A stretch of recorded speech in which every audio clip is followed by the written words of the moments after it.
শুকরিয়া মালিকের কাছে যে আমার বাবারে অন্তত শেষ জীবন হলো দেখছি, আমার বাবারে কাছে পাইছি।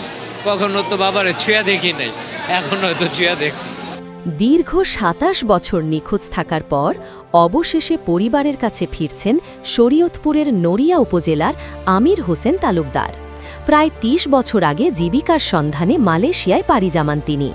প্রথম ৩ বছর যোগাযোগ থাকলেও এরপর হঠাৎই হারিয়ে যান। ভিতর পড়ে গেছিলাম, আমি তো একবারে খালি আছি, ভেবেছি পাবো, কিন্তু এমনভাবে পাবো যে ভাবি নাই। মানে অন্ধ হয়ে গেলে যে অবস্থা হয় আর কি। দীর্ঘ ২৭ বছর কোনো খোঁজ ছিল না তার। জানা গেছে মালয়েশিয়ার জঙ্গলে মানবেতর জীবনযাপন করছিলেন তিনি। পরে প্রবাসী বাংলাদেশিদের সহায়তায় তাকে উদ্ধার করে পরিচয় শনাক্ত করা হয়।